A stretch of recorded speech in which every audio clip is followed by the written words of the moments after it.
kwa nini wasanii wa Zanzibar ambao wenyewe ndio wako pale pale, na Mheshimiwa Rais amekuwa akipambana kwa muda mrefu kuweza kuwasupport hawa wasanii. Ametumia jitihada nyingi sana, matamasha mengi, nafikiri pia mengine amekuwa akiyavutia kule kwa ajili ya kutoa platform kwa ajili ya wasanii. Lakini kwa nini wasanii wamekuwa wakinyimwa hizi fursa na wengine wamekuwa wakiwekwa mbali?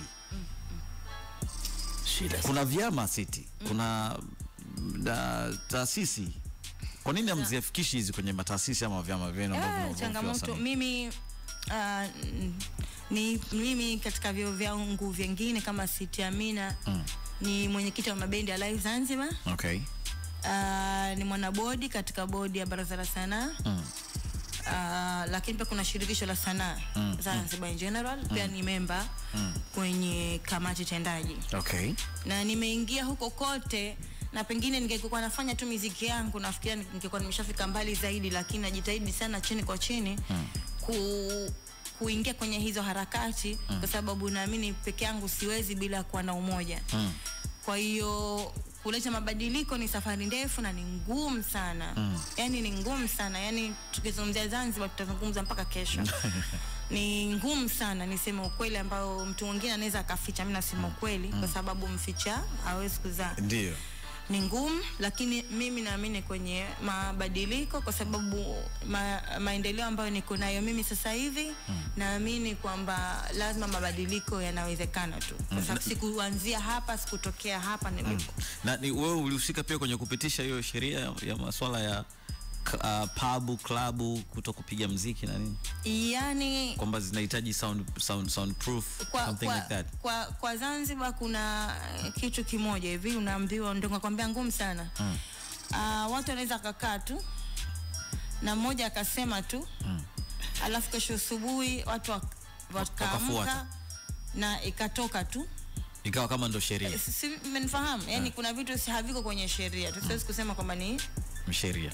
Alafu basi inaweza kageuza ikawa sheria kwa siku moja tu. Umeona Kwa hiyo kuna hiyo changamoto. Sasa hiyo imeaffect vipi hiyo?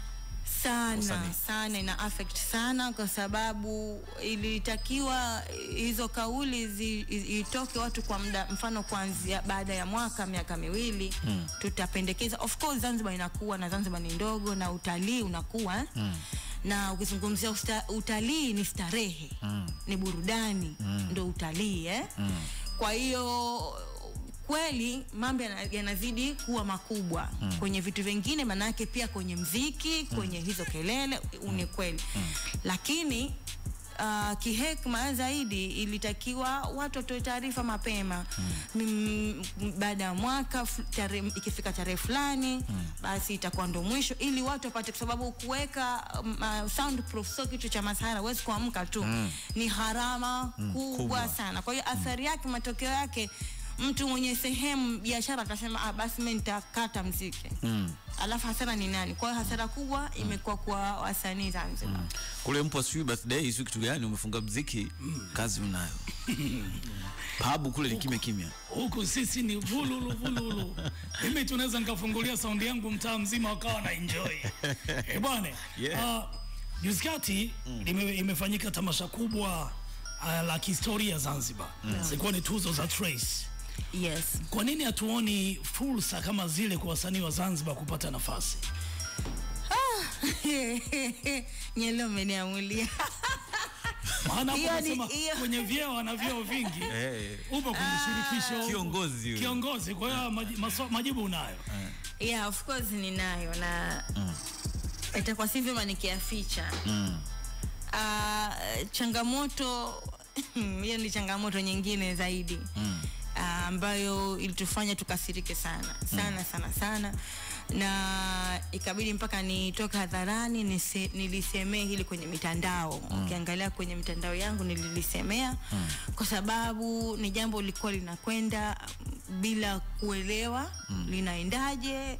Kila ukijaribu kutafuta unapewa pata majibu ambayo si sahihi, ambayo yakatisha tamaa, kwamba wenyewe ndio wanochagua na wenyewe ndo wana vigezo vyao na masharti ambavyo wasanii wa Zanzibar bado hamjatimia.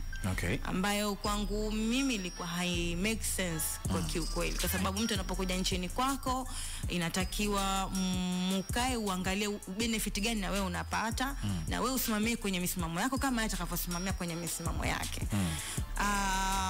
Na ikabidi ile tamasha lipelekwe kwenye Wizara ya Utalii na sio kwenye wizara ya, lakini still licha kwa balozi wa utalii pia hiyo nafasi mimi sikupewa. Kwa hiyo kwangu nikasema haina maana kuanza kuforce, kila kitu kina time yake, na hii naichukua kama ni challenge, ni changamoto, lakini iliniumiza personally, lakini ilitumiza sanaa ya Zanzibar, na ndio maana nasema sio tu jamii, mpaka serikali yetu bado thamani ya sanaa ni ngumu, na ndio maana inabidi mimi imefika kwenye point nijitoe niende bora internationally. Na sasa hivi niseme nakuja locally, lakini nafanyia zaidi kwa Dar es Salaam. Kwa sababu kama labda mtume akubaliki nyumbani, acha tu utoke uende ukatafute sehemu nyingine. Kwa hiyo umehamia mazima umehamia Dar. Sijahamia mazima, but nahisi nitajikita zaidi kwenye promotion na kila kitu kwa Dar es Salaam, ili baadaye labda ndo tunaweza tukaeleweka zaidi. Okay. Nashukuru juzi kwa huku, nashukuru yani napata nafasi kupitia hiyo BASATA ya huku, kupitia Wizara ya Utalii huku. Tulikuwepo juzi Arusha City and the Band kwenye lile kongamano kubwa sana la UN ambayo imeshirikiana na yani Wizara ya Utalii hapa. Na tukapata performance kutokea Zanzibar, tukapata performance nzuri na kila kitu, mpaka master kila kitu mazuri. Nashukuru unapokuja huku master kila kitu kinakuwa kizuri. Lakini kutokea hapo pia BASATA kwenye Samia Serengeti Music Festival, pia kupitia tiketi ya Zanzibar tukapata nafasi kwa mara ya kwanza. Kwa hiyo kwangu mimi naona it's a step ambayo si rahisi, but it's a step and it's moving. Ambayo hiyo ni imetokana na wewe mwenyewe, jitihada zako na kutaka kujifungia ndani, bali na kwamba kuna changamoto hapo. Mimi bado nipo kwenye trace. Unajua baada zile tuzo hata sisi watangazaji ilikuwa tunazungumza uwezo wa wasanii wetu kuimba na live band.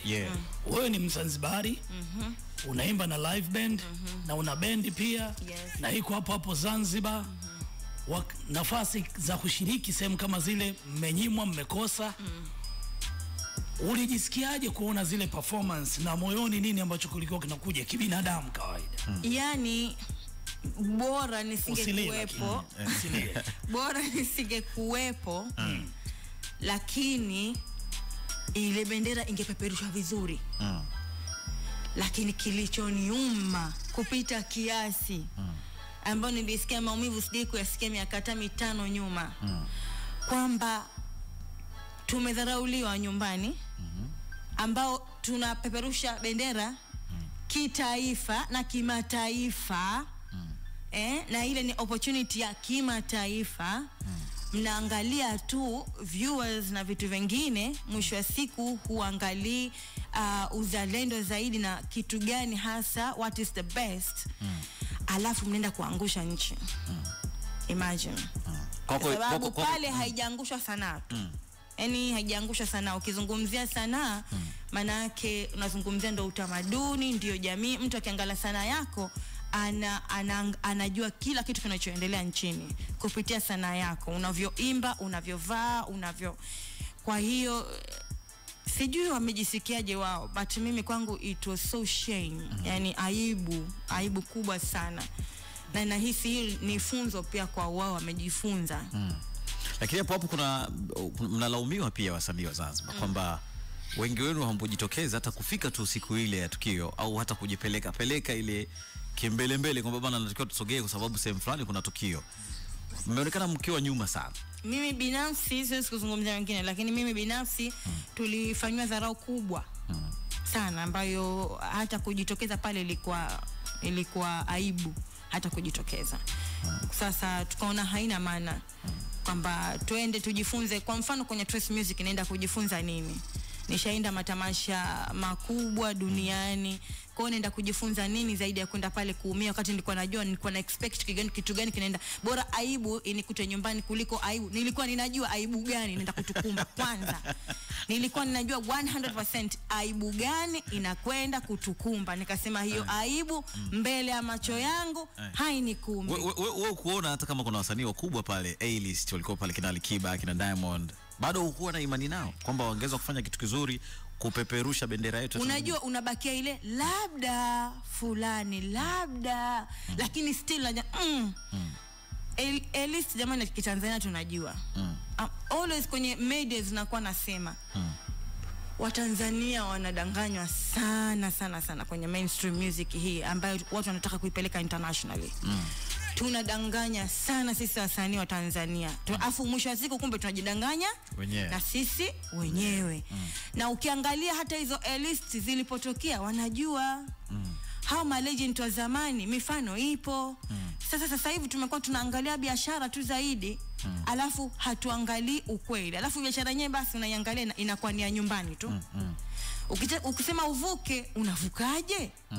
Na wakati una feki kupita kiasi? Sio nifahamu. Ukweli kwamba kwa Afrika wapo wanafanya vizuri sana, lakini unaona we mwenyewe wakisimama on the stage wanafanya vitu vyenye uhalisia. Sasa tuna fake, alafu tunaenda wapi? Tunaiga muziki ya watu. Unakwenda wapi na muziki wa watu? Unakwenda wapi wewe kupeleka muziki wa international duniani kwa amapiano? Watu wanaijua amapiano kuliko wewe unavoipiga. Watu wanaijua with history.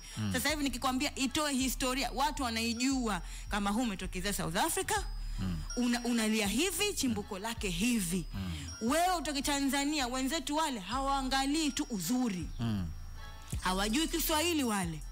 Lakini wao wanajua mdundo, mrindimo, wanajua melody, wanajua kwamba hii ni lugha gani sijui kutafsiri kusikia, lakini hawa wanazungumza lugha gani kabla hajaja kwenye show yako. Anakuja kwenye show yako with reason. Si kwa sababu muziki mzuri tu. Ndio upumbavu wa wenzetu Ulaya au duniani. Anakustadi. Yani anakustadi kwa nini na kwenda kwenye show yake. Sawa muziki mzuri, lakini una nini? Una message gani? Una historia gani? Kiculture, kitamaduni, kila kitu. Sasa unakwenda watu nasema wana fake watu international. Kwa nini tuna fake, tunadanganya? Alafu mwisho wa siku tunajidanganya. Sasa kama mtu tunashinda kuwekeza kwenye live. Nani alikuwa haimbi live? Bana Boy haimbi live. Anaimba. David haimbi live. Anaimba. Kama tunawatizama wale, kwa nini tusitizame wale? Tunatazama wale kwenye kuvaa macheni tu. Tutaki kutazama wale kwenye kuvaa macheni. Njia gani wanapita kwenye step moja moja tujue, na ya kwanza iliyotupa ni hii sauti. Sasa if hatuwekezi kwenye hilo, what do we expect? Tunadanganya hapa Mbagala tukienda, au tukienda Kawe pale Tanzania Packers. Tukivuka aibu. Uendi, mimi na kwenda nje mpaka naambiwa ndo star wenu gani? Natajwa jina. Mnaibu sana nyinyi. Mimi siwezi, do you understand? Yani mnaibu sana. Kwa nini? Yani unajua mtu hawawezi kuficha na kuambia wazi. Sasa hatuwezi kufika huko. Mbali na mastaa wetu hao kutuwakilisha kina Diamond, kina Alikiba, bado tunasemekana tunatia aibu tena huko mbele. Tunatia aibu. West Stress Music ndio ushahidi. Si uko nje akaenda mnajua, hamjui. Kila anakwenda nje hamjui. Au sisi tunakwenda nje si hamjui kinachofanyika. Lakini ushahidi ni ule Stress Music wamekuja nyumbani. Aibu si aibu.